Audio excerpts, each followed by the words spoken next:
Dead, Nazo نے باپ سے ٹھلاتے ہوئے کہا، پہلے ایک کپ چائے نہ پی لیں؟ نو بیبی، میرا کام زیادہ اہم ہے، کمال احمد نے جواب دیا۔ پھر رحمت علی کو ساتھ آنے کا اشارہ کرتے ہوئے قدم اٹھانے لگا۔ ڈرائنگ روم اور پھر ایک برآمدے سے گزرنے کے بعد وہ ایک ایسے کمرے میں پہنچے جسے کمال احمد کی لائبریری ہی کہا جا سکتا تھا۔ چاروں طرف شیشے کی قد آدم الماریوں میں خوبصورت جلدوں والی کتابیں نہایت سلیقے سے جمی نظر آ رہی تھیں۔ بیٹھنے کے لیے قیمتی صوفے موجود تھے۔ ایک کونے میں ایک بڑا ٹی وی اور اس کے ساتھ ہی VCR موجود تھا۔ لائبریری میں داخل ہونے کے بعد کمال احمد نے اسے اندر سے بولٹ کر دیا۔ پھر رحمت علی کو 2-3 طویل کش لینے کے بعد ٹھوس لہجے میں بولا، کیا تم مجھے بتاؤ گے رحمت علی کہ تم نے بابر کو کس مقصد کے تحت قتل کیا تھا؟ کیا؟ رحمت علی کو ایک دھچکا لگا۔ یہ غلط ہے جناب، میں نے اسے قتل نہیں کیا تھا۔ دیکھو رحمت علی، دائی سے پیٹ چھپانا اور ڈاکٹر سے غلط بیانی کرنا اور بات ہے، لیکن کسی وکیل سے حقیقت کو پوشیدہ رکھنا بے حد نقصان دہ بھی ثابت ہو سکتا ہے۔ اس لیے میرا مشورہ ہے کہ جو بھی حقیقت ہے وہ مجھ سے صاف صاف بیان کر دو۔ یہی صورت تمہارے لیے زیادہ بہتر ہوگی۔ رہا 50,000 روپے کے مطالبے کا مسئلہ تو وہ تم مجھ پر چھوڑ دو۔ کسی بے گناہ کو بچانے کی خاطر میں اس سے بڑی رقم بھی خرچ کرنے کی طاقت رکھتا ہوں، اور پھانسی کے پھندے سے بچنے کی خاطر 50,000 کی رقم کچھ زیادہ بھی نہیں ہے۔ آپ میرا یقین کریں کمال صاحب، رحمت علی نے بوکھلائے ہوئے انداز میں کہا، آپ کی کوئی بات میری سمجھ میں نہیں آ رہی۔ ٹھیک ہے، پھر وہ ثبوت مجھے تمہیں بھی دکھانا پڑے گا، اس کے بعد تم خود ہی فیصلہ کر لینا۔ کمال احمد نے اٹھ کر ٹی وی اور VCR چلا دیا۔ پھر جو کچھ رحمت علی کی نگاہوں نے دیکھا وہ ناقابل یقین ہی تھا۔ فلم میں اسے بہت واضح طور پر دکھایا گیا تھا۔ اس کے ہاتھ میں کلاشنکوف بھی تھی۔ بابر کے پلٹنے کے بعد اسے اپنے دروازے کے قریب دکھایا گیا تھا۔ پھر اس نے ایک مکان کی آڑ لے کر بابر پر بریسٹ مارا تھا اور بھاگ کھڑا ہوا۔ اس نے کوٹ کے کالروں میں اپنا چہرہ چھپانے کی کوشش کی، لیکن کئی سین میں اس کا پورا چہرہ موجود تھا۔ ہر چند کہ وہ سب جھوٹ تھا، لیکن رحمت کو پسینہ آ گیا۔ ایک جج کی کرسی پر بیٹھ کر اگر وہ خود بھی انصاف کرتا تو کم از کم پھانسی کی سزا سنانے میں دیر نہ لگا تھا۔ جس شخص نے بھی رحمت علی کا رول کیا تھا وہ گیٹ اپ کے اعتبار سے اس قدر بھرپور اور مکمل تھا کہ خود رحمت علی بھی اسے جھٹلا نہ سکتا تھا۔ اب بتاؤ، کمال احمد نے فلم بند کرتے ہوئے کہا، کیا یہ سب جھوٹ ہے؟ میں اپنے بچوں اور خدا کی قسم کھاتا ہوں کمال صاحب کہ کسی نے مجھے پھنسانے کے لیے یہ سب ڈرامہ کیا ہے، لیکن کیا تم اس ڈرامے میں کہیں بھی کوئی جھول نکال سکتے ہو؟ کمال احمد نے رحمت علی کو گھورتے ہوئے سگار کا ایک لمبا کش لیا۔ نہیں، لیکن میں حلفیہ کہتا ہوں کہ یہ سب کچھ۔ اوکے، ناؤ ریلیکس، کمال احمد نے کچھ سوچتے ہوئے کہا، میں جانتا ہوں کہ تم جو کچھ کہہ رہے ہو وہ غلط نہیں ہے، لیکن یہ کیسٹ اگر پولیس کے ہاتھ لگ گئی تو تمہارا انجام اچھا نہیں ہوگا۔ میں 50,000 کہاں سے لاؤں گا وکیل صاحب؟ رحمت علی رو پڑا۔ میری ملازمت بھی جاتی رہی اور بیٹی کے زیورات اور جمع پونجی بھی لوٹ چکی ہے۔ آپ مجھے پھانسی کے پھندے سے بچا لیجئے کمال صاحب، میں ہاتھ جوڑتا ہوں۔ پریشان مت ہو رحمت علی، جب تک تمہیں میری حمایت حاصل ہے قانون تمہارا بال بھی بہکا نہیں کر سکتا۔ کمال احمد نے پورے وثوق سے کہا، میں ہر جوڑ کا توڑ بھی نکال سکتا ہوں، لیکن یہ کیسٹ تم اسے بھول جاؤ۔ کمال احمد نے اس بار معنی خیز لہجے میں کہا، مجھ سے رابطہ رکھنا، اب تمہاری زندگی کا دار و مدار میرے ہاتھ میں ہے۔ میں سمجھا نہیں، رحمت علی نے منہ بسورتے ہوئے کہا، میں تمہارا دشمن نہیں، دوست ہوں، لیکن دوستی کے بھی کچھ تقاضے ہوتے ہیں۔ ذرا سوچو، اگر تم پھانسی کے پھندے پر لٹک گئے تو تمہاری بیوی بچوں کا کیا بنے گا؟ کمال احمد نے بدستور معنی خیز انداز میں کہا، مجھے اس بات کا احساس بھی ہے کہ نازو نے تمہارے لیے خصوصی سفارش کی ہے، اور میں نازو کی کسی بات کو نہیں ٹالتا۔ کوشش یہی کرنا رحمت کہ نازو کے ساتھ تمہاری انبن نہ ہونے پائے۔ رحمت علی نے رحم طلب نگاہوں سے کمال احمد کو دیکھا، پھر وہ دونوں ہاتھوں میں منہ چھپا کر کسی بچے ہی کی طرح پھوٹ پھوٹ کر رونے لگا۔ اس کے ذہن میں بس ایک ہی بات صدائے بازگشت بن کر گونج رہی تھی، وہ کسی گہری اور خطرناک سازش کے جال میں گلے گلے پھنس چکا تھا۔ وہ بوڑھا بڑی دیر سے بیٹھا اپنی باری کا انتظار کر رہا تھا۔ وقت گزاری کی خاطر اس نے گول میز پر بکھرے ہوئے انگریزی اور اردو میگزین میں سے ٹائمز کو ترجیح دی، اور اس وقت بظاہر وہ ایک سیاسی مضمون کو پڑھنے میں ہمہ تن مشغول تھا۔ ویٹنگ روم میں اس کے علاوہ 15-20 مریض اور بھی تھے، لیکن ان میں بیشتر خاصے تندرست اور چاقو چوبند دکھائی دے رہے تھے۔ ایک دو بار بوڑھے نے میگزین چہرے سے ہٹا کر رومال سے چہرہ اور اینک صاف کی، پھر دوبارہ مطالعے میں غرق نظر آنے لگا، لیکن اینک صاف کرتے ہوئے اس نے وہاں موجود تمام افراد کا ہی سرسری جائزہ بھی لے ڈالا تھا۔ پھر کوئی 1 گھنٹے بعد ڈاکٹر کے اسسٹنٹ نے اس کا نام بڑے مہذب انداز میں لیا۔ آفاق صاحب۔ یس سر، بوڑھے نے مسکرا کر کہا۔ پھر میگزین گول میز پر اچھال کر اس نے اپنا سفری بیگ اٹھایا اور اس کمرے میں داخل ہو گیا جس کے باہر پیتل کے جلی حروف میں ڈاکٹر نادر تحریر تھا۔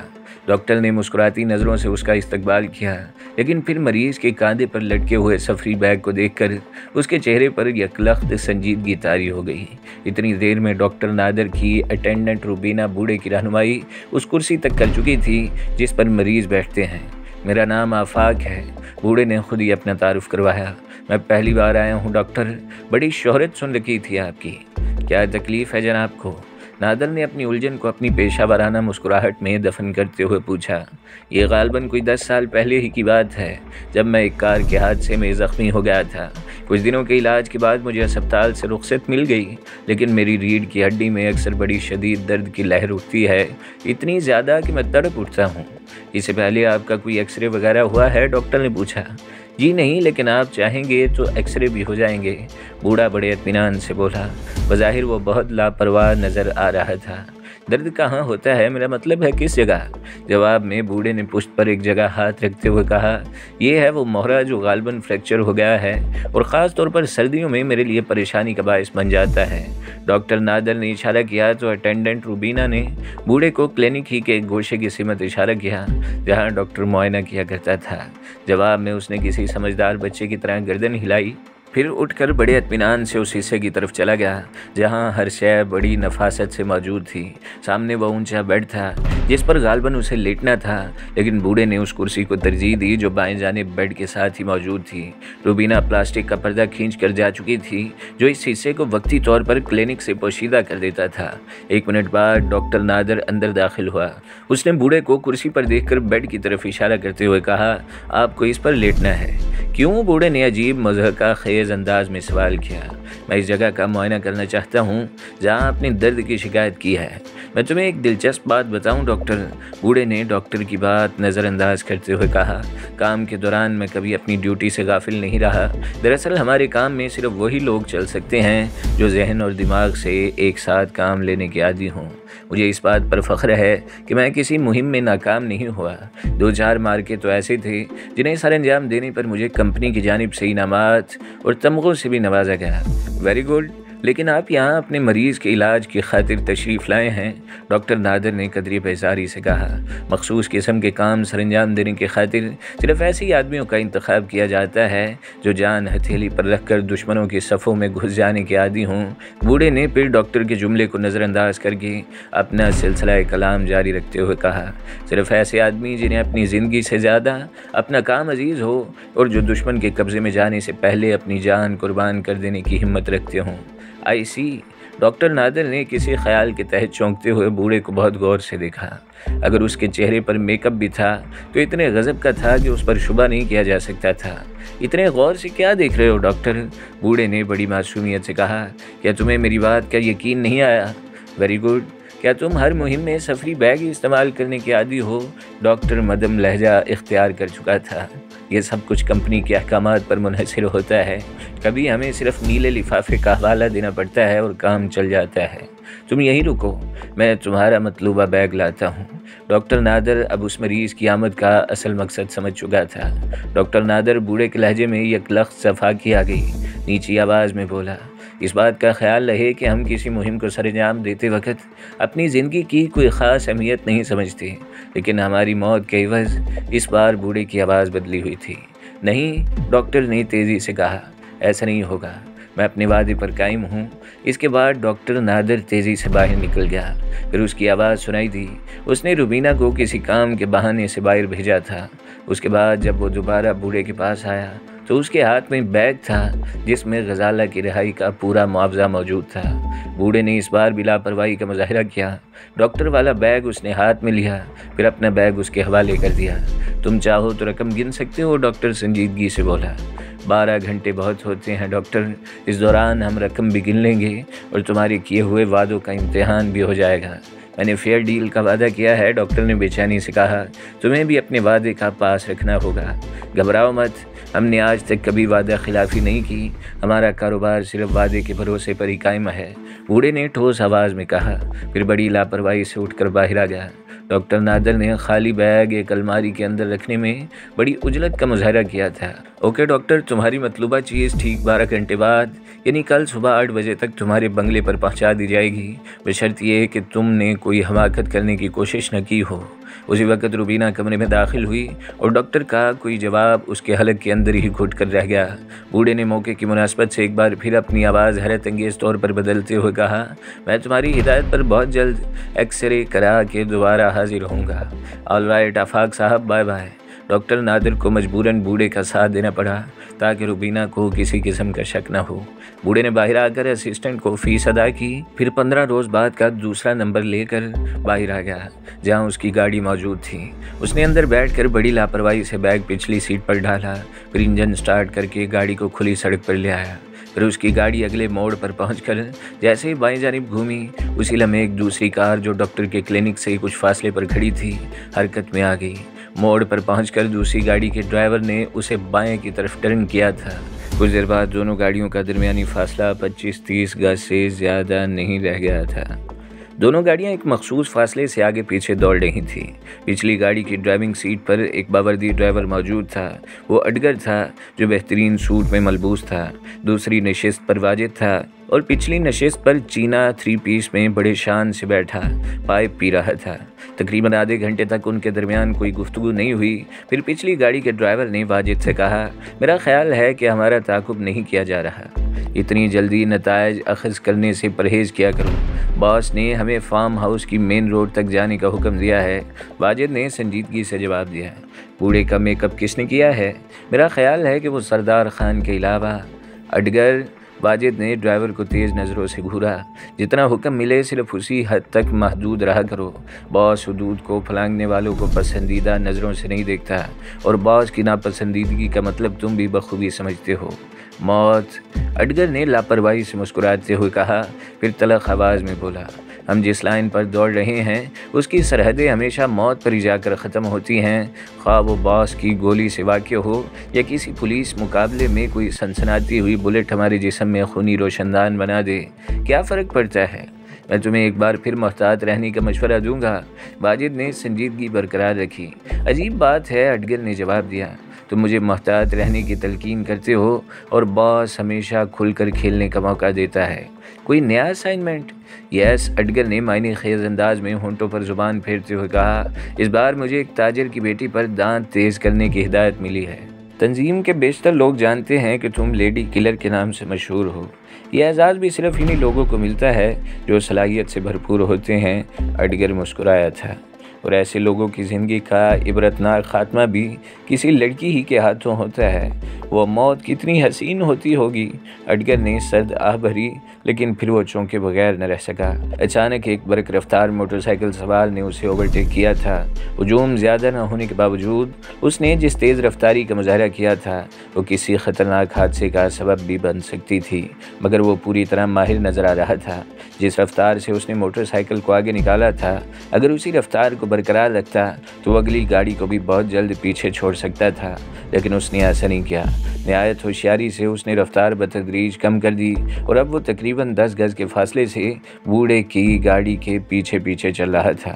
غوں غوں، چینا نے پہلی بار حلق سے ایسی آواز نکالی جیسے اس نے کسی آدم خور درندے کی طرح خطرے کی بو سونگھ لی ہو۔ اس کی آواز بھی کسی برفانی ریچھ سے ملتی جلتی تھی۔ میں سمجھا نہیں۔ واجد نے آہستہ سے پلٹ کر چینا کی طرف دیکھا۔